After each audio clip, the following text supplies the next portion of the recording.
जी हाँ जमरुद मैडम। नजीब साहब, आपके पास थोड़ा वक्त होगा? मैं नमाज पढ़ने लगा था। कोई जरूरी बात है? पता नहीं, मैंने आपको जरा उदास देखा था। कुछ हुआ है क्या? आपकी चिनार के साथ बहस हुई है?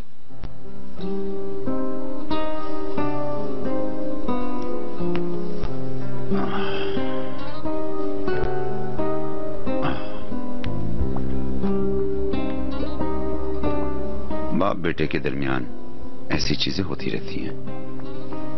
ये बस एक छोटी सी बहस थी। मैं जो कहता हूं वो नहीं समझता, वो जो कहता है वो मैं नहीं समझता।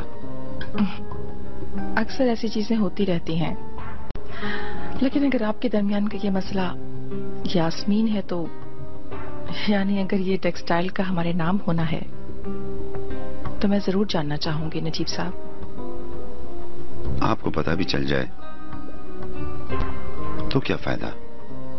मान लेते हैं कि चिनार के फैसलों को मैं नहीं मानता, तो आप क्या कर सकती हैं? मैं आपकी उदासी के इस मसले को रोकूंगी।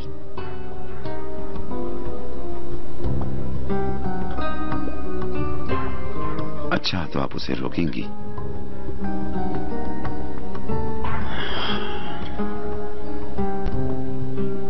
लेकिन मैं आपका यकीन कैसे करूं?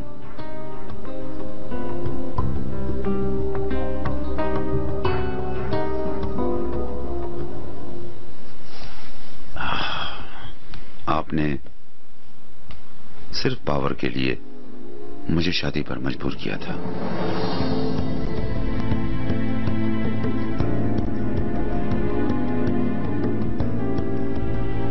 आपकी खत्म ना होने वाली चाहत की वजह से हम साथ रह रहे हैं।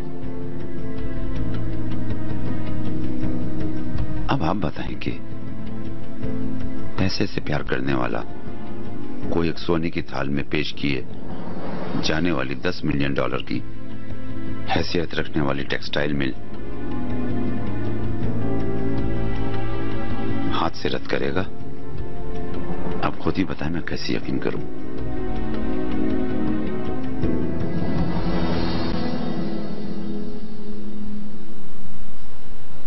नजीब साहब, मैं यहाँ पर आपके साथ बहस करने नहीं आई। अभी तक जो कुछ भी किया है इन बच्चों के लिए किया है। शायद जो रास्ता मैंने चुना वो आपको पसंद ना हो, लेकिन ये मत भूलें कि आपने भी मेरे लिए कोई रास्ता नहीं छोड़ा है। अब मैं क्या कर सकती हूँ? जो मसले हम सबको पता है, उनके बारे में दोबारा बात करके वक्त को जाया नहीं करना चाहिए। आपकी इजाजत हो तो मैं अपनी नमाज अदा कर लूं?